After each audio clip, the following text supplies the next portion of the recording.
ولا تجعلوا مع الله إلها آخر إني لكم منه نذير مبين كذلك ما أتى الذين من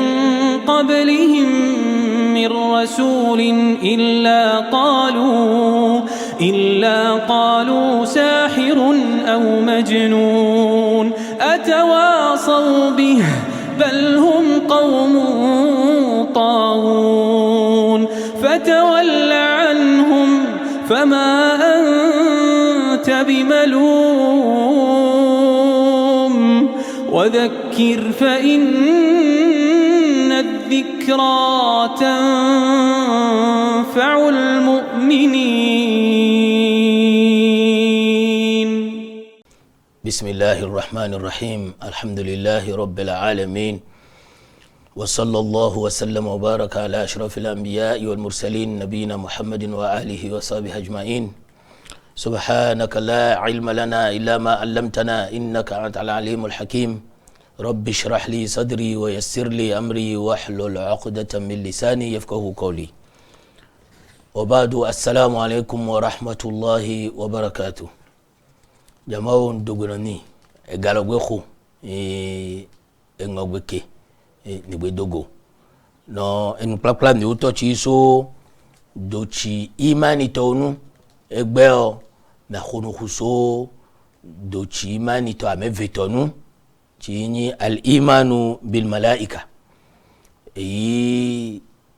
lewa jinno endudu mautochi ni yono malaika ude onu na khunu khusugbe ya dre nyoka kiso nenenu dodo mautonu nkoto ni nwivaimo le dochima ni tomeo ni unkono anabi Muhammad sallallahu alaihi wasallama into chi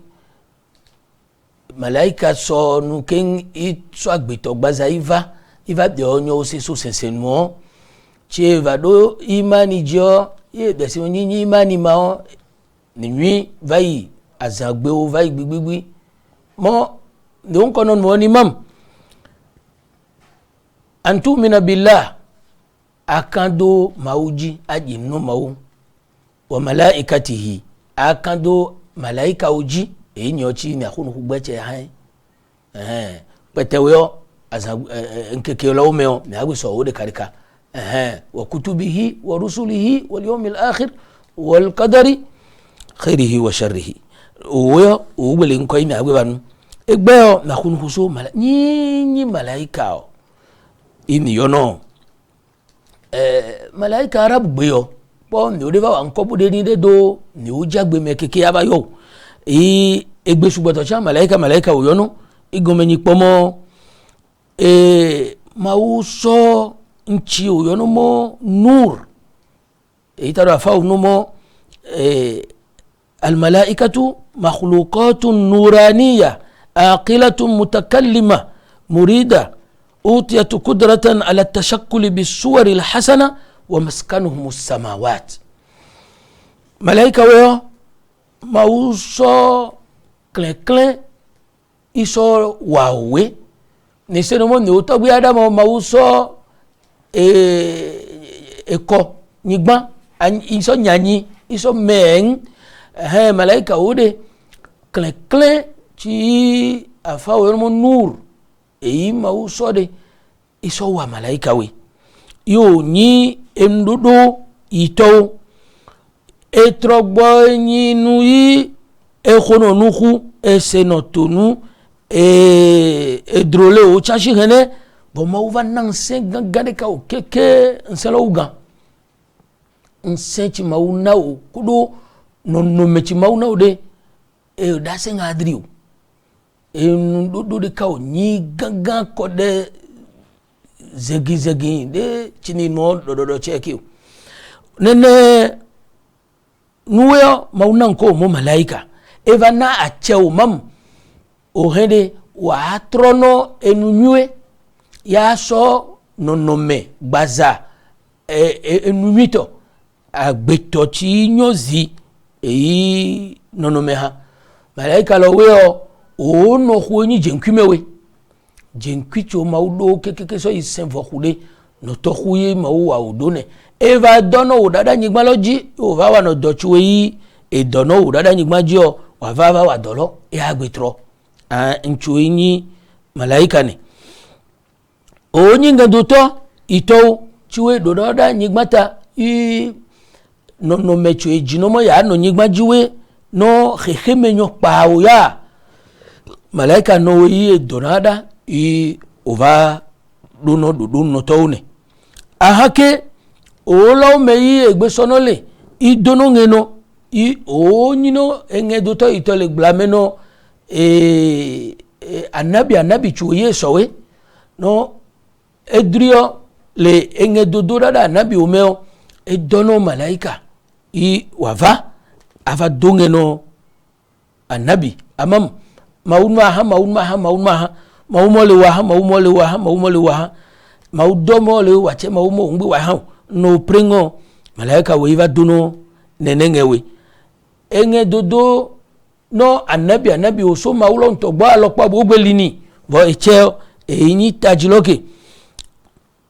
Allahu yastafi min almalaikati rusulan wa min annasi mawin maha maumo iye chano mechi drole malaika ume yaso wa enge do towe ahake egbe chano le agbeto ume henene i nchi dasemo malaika weyo mau so nchi yo no mo klekle iso wa weyo e vali sahih imam muslim indi ukora nabi muhammad sallallahu alaihi wasallam yen momo khuliqatil malaikatu min nur maudo malaika we o wa malaika o de mau meu kodo klenklen yeso iso mewe i ame ti inya gbeto ahan mau swemo gbe ni o da po we o pono ni we po ni o da po we le wa klenklen lodo wenu ya me ava po malaika droyo oli no ni tonu hu ikeyo no hu vai jede ujio na se we no huode gwe vai do sidewe yo ni gbe yiko le nkekele o meo ni agwe va uji dikarika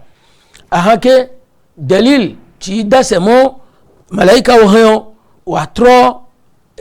wa sono no me agbeto ti nyozi no no me odru yo ni opomo le Qur'ani mede mau wa etakpepe Sayyidina Ibrahim tononing imo mejulika uva izin mejuchu eva iko yai tron nyigba anabi Lutu tode oto Sayyidina Ibrahim gbo ye khomejuwe keke ebo magbeto yo eba danu nowe i bo ko i ba pomo hai bo melo lo wa la han mecho nya gbeto pongo keke jika sui fomoli ko mo yengbe fo malaika lo de ka khonu ko ngbe fo ni ode enge doto do mauto ni oni ivaiko i maumo no le tole awa akanto sinwino awheno mo yaji ezi chi niko Sayyidina Ishaq niko Sayyidina Ibrahim ashe ahweno chi de jizio chi anabi Lut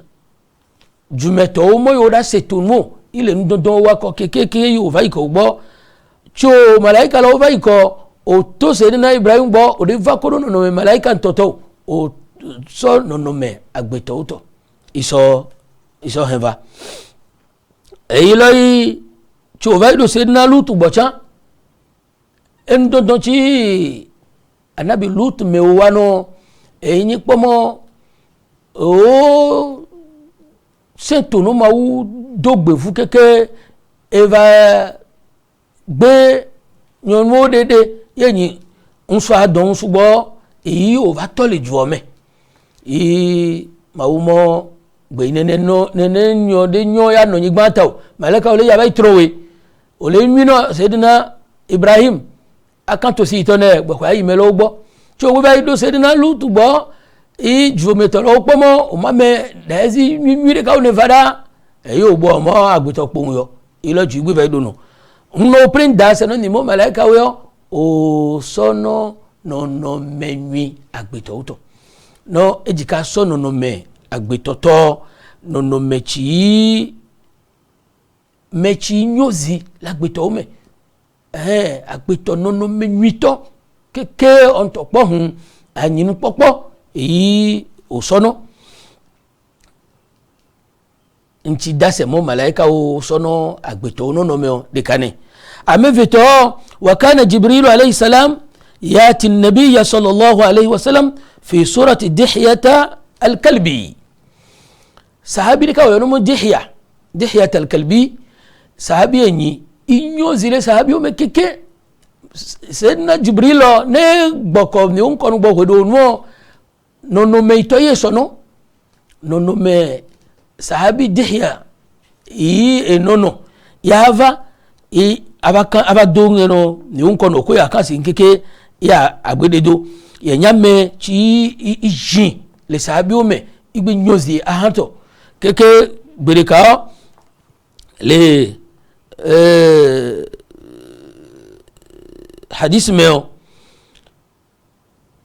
evava yo kodo ni on kono le khomonu le senkako ti ni ono Aisha radiyallahu anha yakpoko anabi Muhammad sallallahu alaihi wasallam kodo dihyat al-kalbi yakpoko ke inu ko jinjino ke gba ko yi o va klano no ti me gando ko me hono e ba ni dihya jiko yi glodo teno fugbe hamo ni on kono mo dihya go malaika jibril ne ke mo le dogbe no noy e pon donc e da semo malaika o sono nono mechi inyi nono menui agbeto to na hawo iso vano nyigmata hadith ci da semo ogbo sono agbeto nui nono meo hadith jibril ci nin momo America vaiva de konyo ni on kono se ke va do imani si hene ini sole nplako yiko ede hadith no to vali sahihain sahih imam al-bukhari wa sahih imam muslim rahimahum Allah iva kodo no me rajulin shadid bayad thiyab shadid sawad ash-sha'r la yura alayhi atharu as-safar wa la ya'rifuhu minna ahad evakoro nono me chi nche doni nu yi pepepepe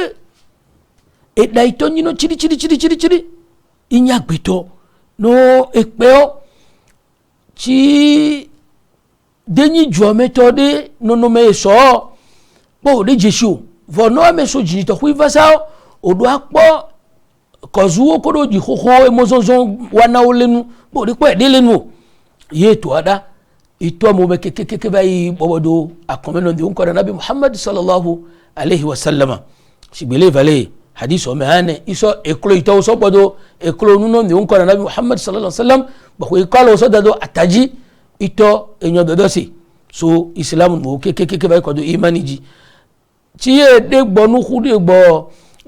ni unko no ba yo sayyidina Umar radiyallahu anhu ima Umar ata'arifu man as-sa'il ajeshi mechi va donyo sinotoya sayyidina Umar radiyallahu anhu yan mono ni unko nabi Muhammad sallallahu alaihi wasallam Allah wa rasuluhu a'lam mo maukuru enge zagbu ito enge duto ito onyi mechi we tingi munjime gbe jeshu ye mo riwaya le kan mo aso dase no mo gbe le nya gbe to pa mo oleyone mechi to keke no ha yo gbe mo ni trawe no nga yo to keke no jikeke de we po ho ewe so gbaza malaika to ibu krede jinkime riwaya le kan mo che dese mo jeshi aye mo yede jeshi o mo ukoro engedo to ito yin enunya to ni unko no ba dreameni mo هذا جبريل أتاكم يعلمكم أمر دينكم جبريل نه ملائكة جبريل ده ينو أهيني بو إيفا كين أفاقلا ni o sensen no ni ita do va de onyo se so sensen sahabi o gno ton mo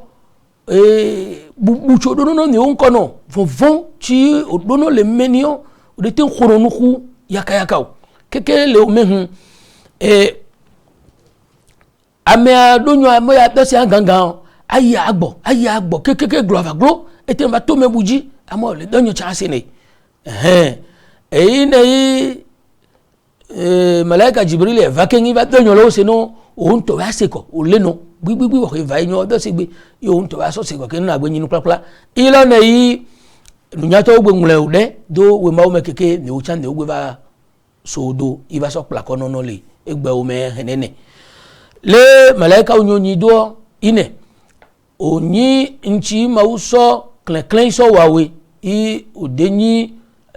dopu enu klinga ni o to we no nsechi odo nselo wuga no me o to pen gangan le apakwechi dasemo dodo malaika o to tovo inyo na so teshipa shi ameto alo amene ha so dre nkoto ni opomo lil malaikati alayhimus salam khasa'is tumayyizuhum anil jinni wal ins wa sa'iril makhluqat o to vono dodo mauto peteo agbeto ya alijenu ya odeji malaika odeji nene no do sideu o to buji agbeto okoro aljanu we nyigbaji orono o malaika we maskanuhumus sama jinkume yini ono khwe jinkume kenkem pren yi ole ya jiva nyigbaji ava wa dochi maudowe ya agbetro le ameveto omeo malaika odennomo onyinsu abi onyinyonu kafiri ka onu vai samo nyonu onyi odeje shimelo de po melo lo we ba jamo nyomi shonyo mi oke agbeto ke da po melo duro no avatro ame ya so agbeto gbaza chan agbe vai so ame chi nyinsu igbe nyame nyozi igbaza yi aso lo we ba nyamo nyonu sho eyi ma uba no mo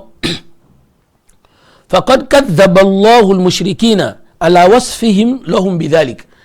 wenui mushriki ko kafiri ka uba no malaika ohun nyonu yo maunto kajido mo innal ladhina la yu'minuna bil akhirati la yusammuna al malaikata tasmiyata al untha o chwe de jinno mawo po de kan du gbevo sagbejo o ba yo malaika o mo onyi nyonu shiwe onso kan o le onyi nyonu ogo mauso dre akengi so gbe enyono we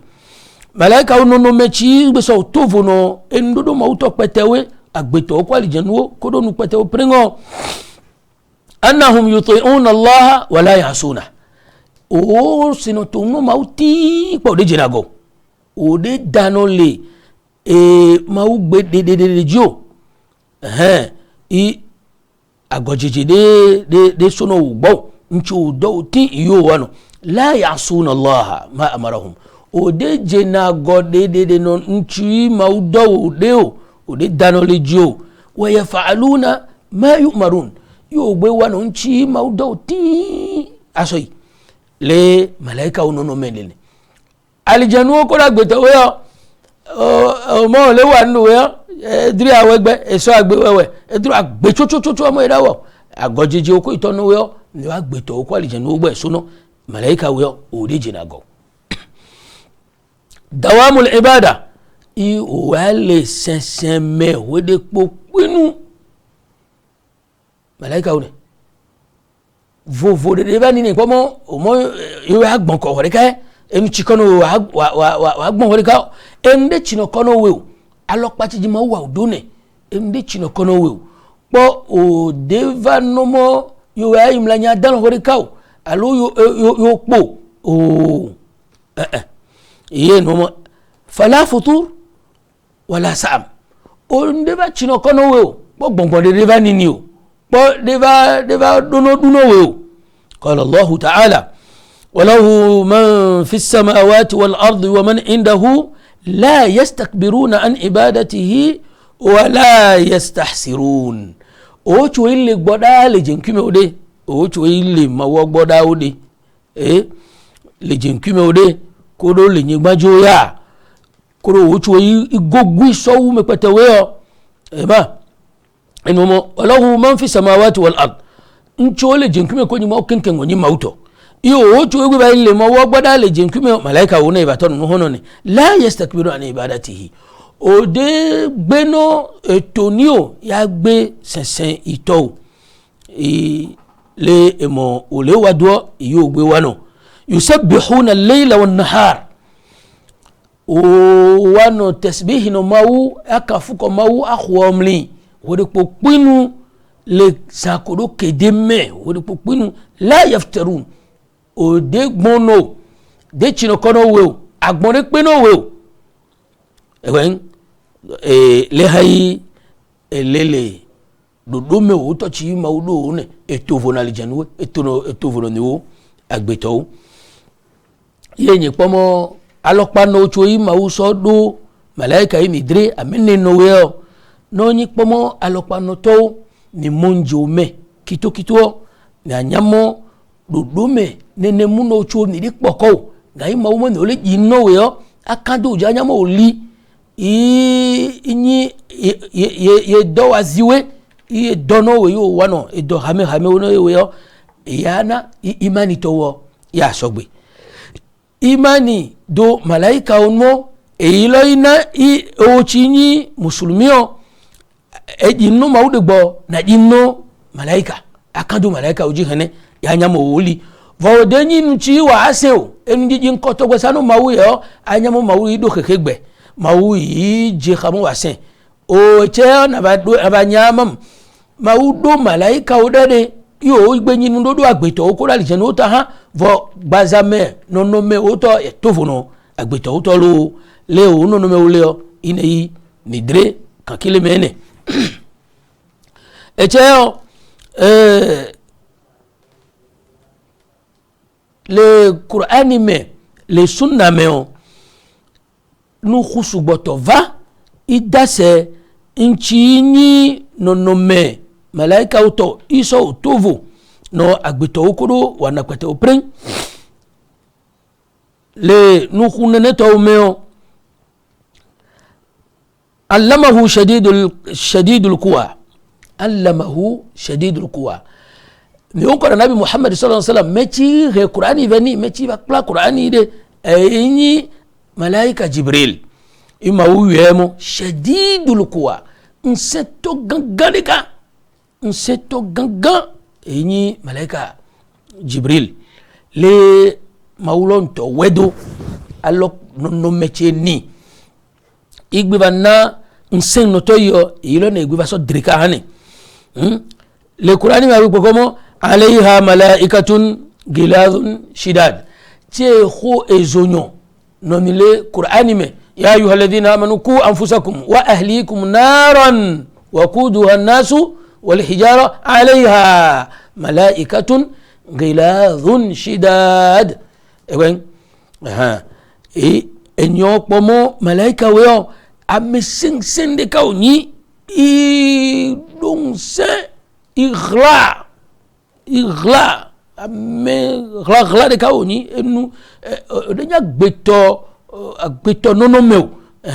no ma me sense union ni nono meu to emonjema le Qur'ani mekeo agbe shini maunu odumo wa yahmilu arsha rabbika fawqahum yawma idhin thamaniya gbe yani kiyama gbe yo ya gbe to kinkin aplede alete ana kwe manu chi maude kenya kwe ni wa no te ana bokwe maunto ava vahono no gboko al arshi to malaika minni inyi mechonyi seto no ganganika to how waodo haji o ya re mauso shipinga galode ya so heva agunome na so pomo nsechi mau wa nenemu no odo nenenu odo elone nono men kotone i dasemo malaika yo annahum min a'zami khalqi llahi sha'nan malaika une onyi mecho yinyi mecho ncho mauna gangan le dodume woto umle ame veto annahu la ya'lamu kayfiyata khalqihim ila Allah olo prenchi nyamo mau doyo yo o mededele agbeto me aloni gbanji ya tenga ba monji leo malaika no mele do ten so se to mauchi dowe aba chimlo ni ncho ile rawlame afa onumo alamul ghaib kheti me ole yi ni o da tin apo nu je keke no to emede le mi awe apa po kika ba monji le o le do e bodo ni we wa we ta do yi onu mo no me de va mo ta malaika we ide photo malaika o choni pono de sogbe ha o de pe keke atin aba mo o driko bo ma utro bo no ni mo do awa eyi ne no me do we awe o aba da se awa de kawa mo yo ta malaika une enu chuwe ile vivide inyi jeshi du chovale qur'ani kudu hadith ume iso dase malaika wo une ni siene na so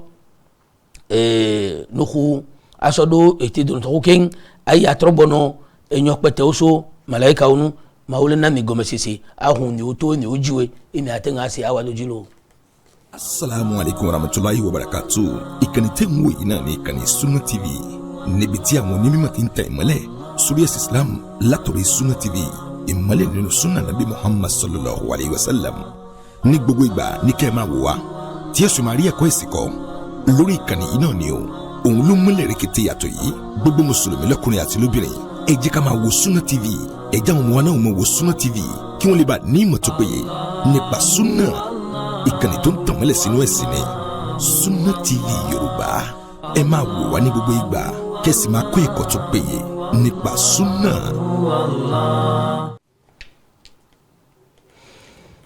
Eche hono nivado edochui mau wa malaika unoi uwano hame on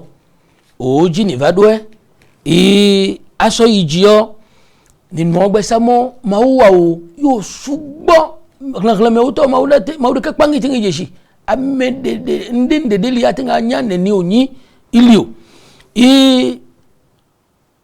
ole mau se kole jenkume evade no dada nyigbanji iso edo hame iso dono ashinowe uvai wano edo chi duri ya edo mechi duri leome eva so mere kawo leome onyi do de kawo wato ten yenyi edo no o wano ne odegu wano edo bude so wu ahao nkoto malaika weo o chaji no mau hene evono no mau khonomla mau kanofui iso senile nono me woto mele jinkyome le hai ni o dio adua le maugbo ya dio hwesoke ahake malaika ochao o chadono hwesoke le maugbo ikino no mau hene shibele hai ni agbeto okino nune nonu kiki o to to vono ni o to alopa chi o so kinio chi esienu ni mo okino nuvo ni o gbe inu nyamo okino o kina ila aki asuba aki lasalia o esien ma hano nigo bongwe bai so ya ha okinonu okinonu le okinonu mo do alopa chi yin onu kikio ma wo de ka igbejeshi so le ejo wonu yi o cho yin jenkume no towe o maumo non kono dase no nile khovade ka omemo o wadangi tono le jinkyome ya chu safu ya so le sense uto wako ye nomo wa minhum sujjadun la yarfa'una منذ خلقهم الله mede ka le ome chi o dondo so chi mauwa o pande bo de fo po o de fo le sujada o to me po ahon lo wale sujada ame ke asona gbevo sangwene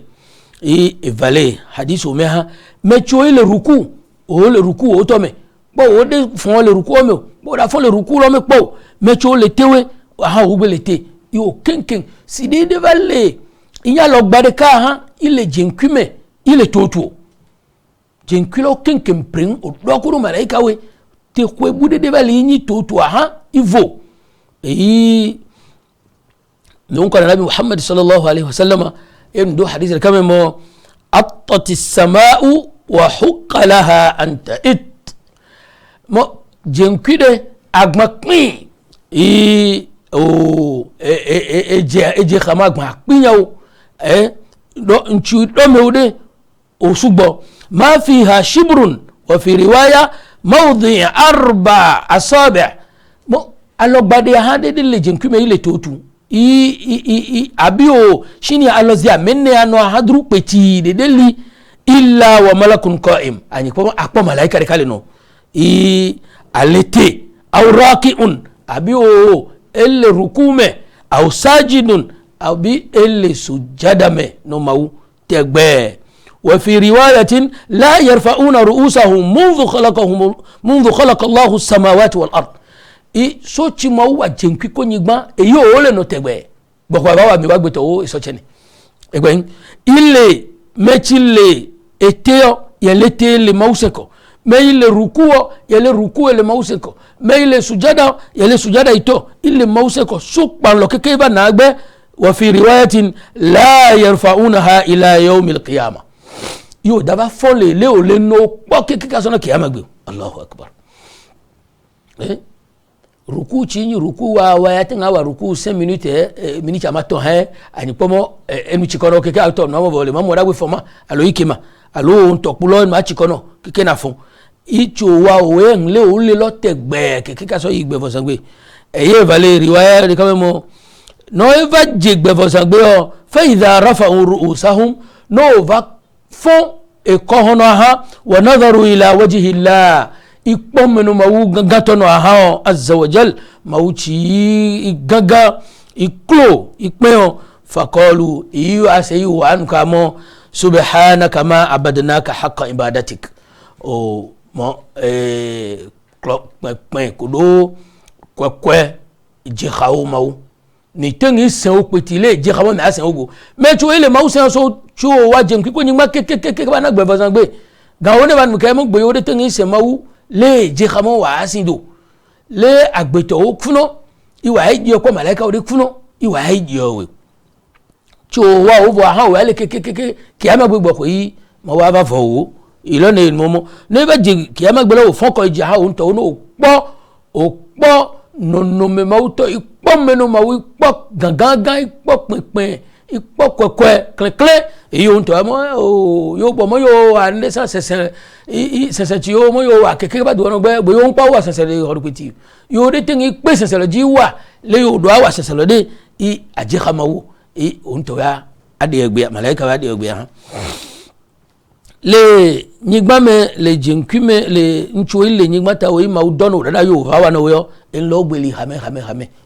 o va wa no le nyigba ta o lo no me nyinchi mawu wado alopanu toji no wa tinga avakinde avawa no nene hado chuyi mawu dono dada dolo sugbo eli mete eli hame le dolo me ni c'est le hadith memo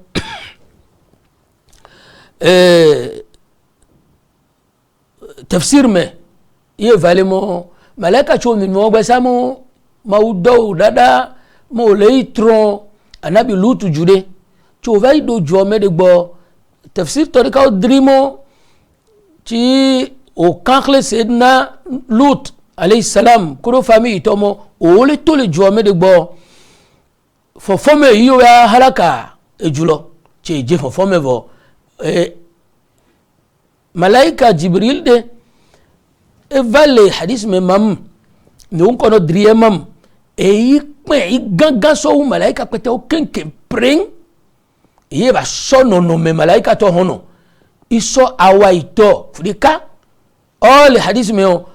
ni on kono drimo ye do awa deka 600 enyiko kave howi donu amade enya wa bume chedo bo khazi chwe zuko ai jem kimi boli ko aji vanyi badiade idwa wa eveve de kalage kan yidu wo so noto nyochi ni dreche ni mogbe gangan lo to de ni enu aba dredo agbeto nka ka khazio ewen i esawa ito afrika so trogwa hade iko nyigba chi nyo anabi lutu jo kenke yiji itre a hay fli iso so chon yo le o tron donné chu gbe mo la se tonde le ma o tron donné e po malaika we ono va nyigba jo e do chu ma o do va ono yo de kane e mo njimi no driemo ma o do no dada nyigba ta mo le va wa do e do lo we yo de kane no agbe po le malaika lo me o le ma wa o yo ni no me ino no ju e wa odo evo kiso iton cho na akhle kaka chewe yo afa no mo minhum al mukallafuna bi haml al arshi wa adaduhum 8 shi wele ni ngwe sa afa mo le malaika o mede de kauli ni pomo ma usa jipin lo yo ren ile etano we yo ren dashi o trobani amenyi o dono lino noa ahala o le ponea ahane le qur'ani meo ma ube dase mo malaika boli itrodo al arshi iwa tawafu trodo al arshi alo le nyino nowe alo le tewe itrodo al arshi itrogbo isole ma usa jipelo yo ma al arshi isole ma ukafuko ikhwomla ma ide ko hosoke ede ono ontowe ede ono mechu ikhosewe enyo cha uchi ninu keo o chinyi musulumi edogbe na esio na gbe khosi anyamam aha lene itado drido we malome yo va drieno yo we no khosi aha ochana do adua woto mehene wastaghfiruna lil ladina amanu yu ale al arsh ogbo ya gbe de ko hosoke no mecho ido imani we mecho i khosewe ile ni matawe le malaika umeo de kaweo odo ene le umeo ومنهم المكلفون بتبليغ الوحي إلى حيث أمر الله تعالى ورئيسهم جبريل ملائكة شوي غنو إنه فاينو النبي وي كرون دوتو موتو ويو وغبلنو يعني ودene ni donge chahano anabi chaha ni donge chahano nyange duto chaha ogane niko malaika jibril ne wa minhum khazanatul janna wa ra'isuhum ridwan malaika de kawli yin pomo oyini mechuyi poko aljanaji i chonui i no kaka chaha me de dogbe adu aljana me no ode na gbe melo ode hunhono melo ya melase nga do me bo me dati nga anyi malaika pon hene ya vai do me ya vai mo no e mo ya no ya se mo walo akete me ipano ne hato we o yo ne mo ridwan le malaika umene le meche malaika umekeo mecho ipano ezogbowe iwe pano zo kodo ezo chocho kodo wana ezo to prengo ogbeli me ipano we mo malik enyo choche ni hleko we no ni mo na hleko aya alo hadith chi hovel ni la ba de gboblangu na vla dase mo le malaika o mede eche hauli edoche owanoki eche hauli edoche owanoki ninyo chi ni driko kakache ile malaika o mekeo malaikatul arwahi wa ra'isuhum israfil malaika chui pono gbongbon agbeto to ugbo alo gbongbon nuzila gbo to ugbo de eyi ogbele no hene meyin oga eyi oromo israfil le malaika o mede me chui pono dokfoji le nyigbata oga de eyi mikail malaika chui oromo mikail eyi pano nchini arzikinyo kenken pring aziki chile tomeya chila humeya cheshaja yi atole nyigma dokuchi mawa adona gbeto iwa dunuya doku rame chole nyigma chume yo va kwoti gbe ye niko doku no juo no kinkin pringo malaika chuo ikpano nene nuoli yo gane niko Mikael ne ahaloke le ndudu ochu ma unwe no mereka le kemeo ne vanyigmata on chat bo keke ba ikwo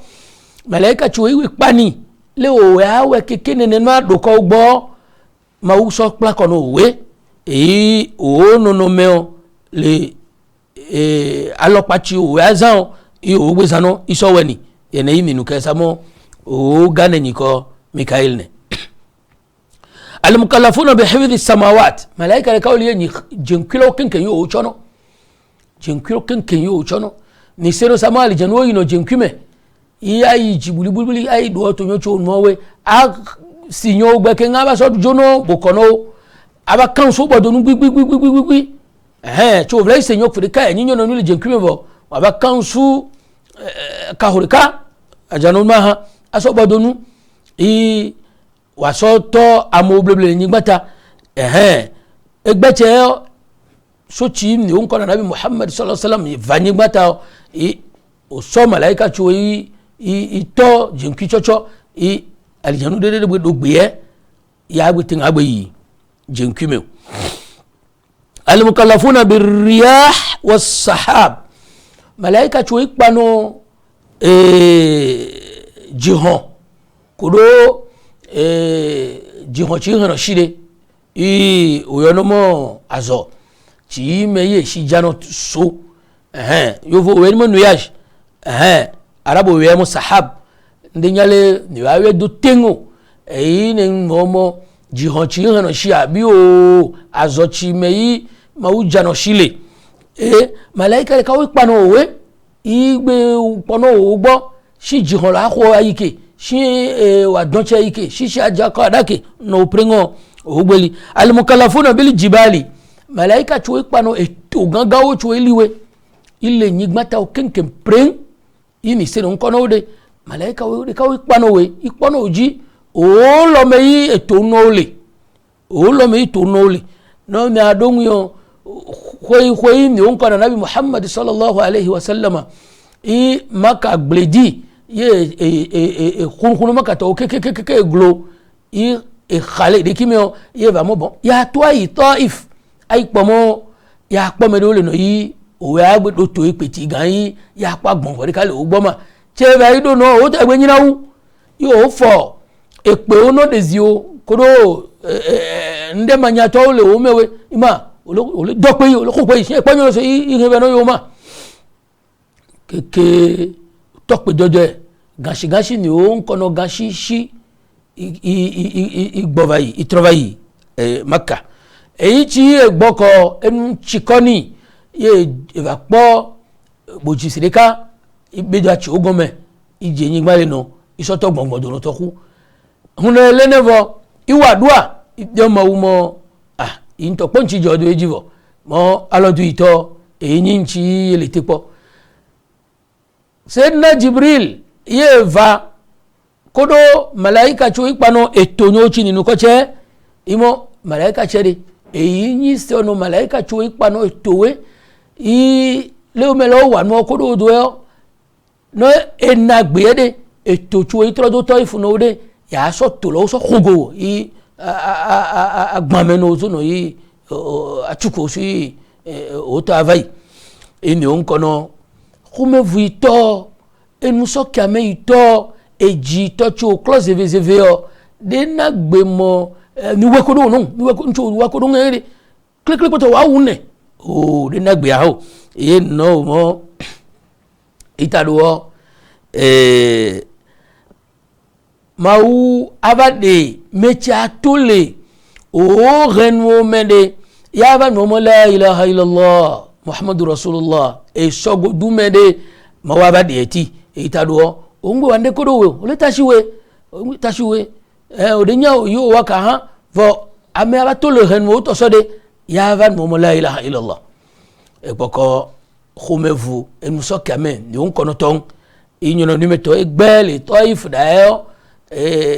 khezi alo de dipeti de poto le nyigba jira le Taif igomani nukito igomani musulumio wa minhum almukallafuna bin nabat gbechoni nowe achichoni no da vemewe non to vai kanwe iso ikladodu iso nukuso domede malaika choi yakpe nkudidi keke amiode ogbeli o ne yinyi mecheone ahai maudo malaika lode khame wa minhum almukallafuna bil bihar akhu choi to khegba me okenkem pring mide no eto sasa wewe chewlo we akhu galo choi yo no mo mero ko se ode malaika choi pano nene ha shiwe yo kodo nene ha khulowe yo ogbeli hene le akhula wadando le anodo le afado le asado le dasado akhu ameve avadogo ha ganyi de kadado de kameo chimauno mo ningbelo no chado chamevo le ogbele odoji tine ina po akhu gaga sava ko ke okodo chaba dogo ha ededado demeo akpoko likhono we han wa khokono no ha gangai ano to ho mete ededado demeo le malaika umeo de kaoli ye enipomo o ipono khezio المكلفون بأمور الطيور والدواب خزيو كل لاوجي ملائكة شو يقولون خزيو كل لاوجي أقوى خزي دغلي بافا بيا أقوى خزي ديك بيو فان مو خزي شهودة هو بقون بوغو هو بتشيله خزي شهودة بقون دونه هو بتشينوله أقوى ديك با كلو اللاوي اللاوي بوكبوشي لا فيمه chini okpono chini de kpono chinkuzi akpodru chinkuzi la kpodru no kenken prengo inchi o do metode kare kadu chi o do metode kare kano le wa no anagbe no kenken o malaika chubu kpono ujio egbeli ahama wa totomelo iso nonome chi ndika le anodo eso malaika de kao edo etotome aha echawanyi cha hauji poto le hai maua odone oli hame wadi kaune ni ghlene lodinya hao malaika chuwe dernyo sele yodumewe malaika chuwe ngleno enwi kodofu name de kale dushime de kale nomewe no pring oni malaika we docho maudo no ne malaika chuwe no eje njagbe jimagbe o ya bayi somodo masalashi jimawe angle ko mecho iva jima meche iva don koke lada cha hawa naeke meche iva vetoke lada cha hawa naeke o gbeli malaika chuwe igbeli enyi pomo oyi ngle no enwina gbeto musulumi chive masalashi kinde gboke igbele te kwanu kikibu alo enu kikyo potokorika yo drado ihule do ivai masashi blanc wanafila ile nyino no iso le te kwanu kikyo malaika de ka o yavanu ya vale enyona chi odwa na odo ya ngle no ode o ya ngle ko enwi ko ro fe chuchu yi odwa achuno malaika chuwe igbeli ye egbenyi pomo le nonome o tore o ichono agbito ni o agbito maudo malaika ka yo cholo nile evu o kenkengbo apomo medo yali ya dalon kuzale hunhuni ni jode di okodo nusojo de bay don kuzimenio medo ya dalon akem do nouveau ni jonde o de bay do aglamenio malaika o chuo chona agbito we o le kodo ni wo de pokunu keke so iga kokko no me malaika chuo ino eyo maun kode bako imlanyo oyava achoko keke awakaduano ne wadala bako imlanyi ne va tro akadame ha malaika le ka yava ya wadu ya le ugbo keke ne tro akadame ha ya mamo mau wa wasokino au washiketo enyamo edalo kodo edalo do memejin e wada on drado i wat ba lai me boko vai mlani i aha malaika lo ya na ha ade ono wa ke asona enkekene no nene ha malaika wo aha ogbeline malaika chuyi vanono agbeto ogbo ya nle ko edochi mereka wako mereka wa ninyidi ke zado mereka wa ba kwasesi ke engawe soki ebu agbiva ahai malaika lo donoli nonone alokpanoto ni o chonyi musulmi ni do ajindo ahaji eche ncho ni driano yo afaunu kamo al imanu bil malaikati wajib wa huwa makrunun bil imani billahi subhanahu wa ta'ala imani chi wajinno malaika yo eyi mawuyo bodu wajinno yento chen mole jinno yento de bode nchikpledo de enyi wajinno nene ha ndodo chedowe ini yomo malaika we le oledone ino omo ya jinno mawude kan to pan era we jinno ndeo keke no mo malaika ndento mo malaika mi kpo malaika kpoma mi jeshi o ma ita hanuno we no tonmo imani towo eto de poto mawuda mo yedo nenen mo de ile odrewe egbele Qur'ani me akike baito ele hadithu me akike baito ngayo na bade adino nenen manu kamo mi kwa ukoma mi amode adino mawunto puo inu mo mi kwa mawo poma o awan mo malaika isa wo chinyi musulmio odwa tofu no nenen muno we aji no mawu agbeji no malaika we akado oji anyamam mawu wa dodo zide kaudede yoni nono me oto nei odreko yi ni poene enyi dan ya ajindo ahaji imani lode enyi eleve vide ile enyi dan no de wayo imani towo le sogbe imani towo ehwedo abi o anyamam de do imani o asin qala Allah ta'ala ولكن البر من آمن بالله واليوم الآخر والملائكة والكتاب والنبيين alo pati gbe ba hlan olele to ene egon enyo pomo nyona wa wale seselo me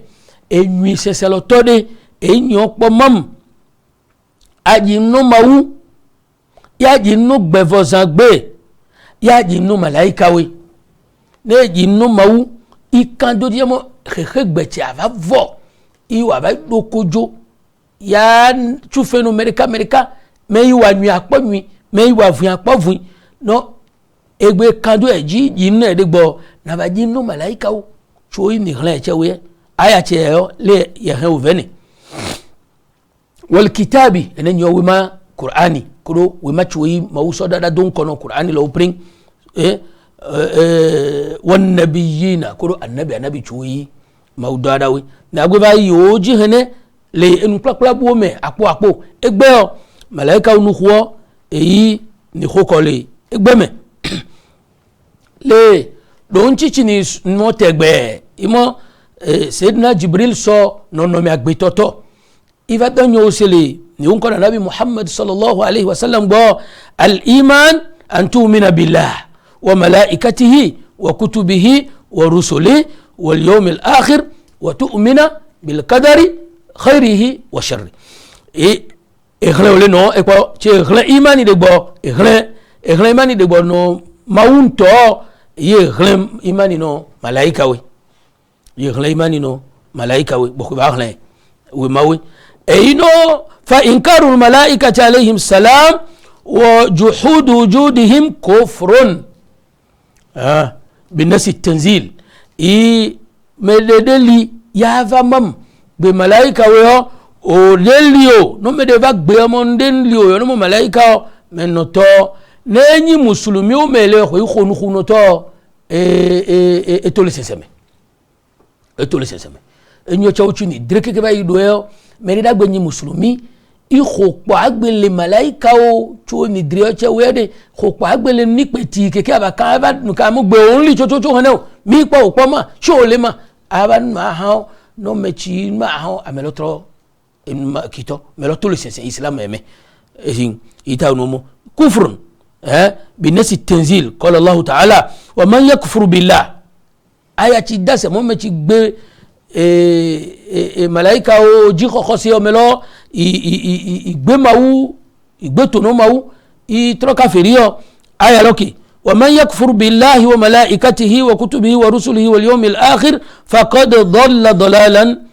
ba'ida momo mechi gbemo yedaji no mawo kodo malaika we kodo we malo we kodo anabi we kodo gbefosa gbe o menoto ye bubuchi jiji bugbiji enyochi me atinga nugbe no so malaika uno ine na dole mawlo gbamo imani ni oto le dojino ni no alikeno ni no mi se inu khudede na khose ajini akandoji asoto dowawa le sesende otome isesela yi nkono ni khose o ni migbesale nu klakla chova yome le tokuno nu klakla lo ni miomo imani o yali yame ya nyonwide bokoyi edowe aba jeji no de do imani o ikionu iblanu ide zaka iwa sarao o daba ipole no we o khoselo yin koto ke ngbokwe edowe aba bodunu annabi muhammad sallallahu alaihi wasallama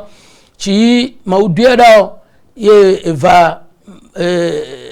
ireseselo veo edon koto ci to eyini imani plapla jamawe ke wa kwa mewonu leji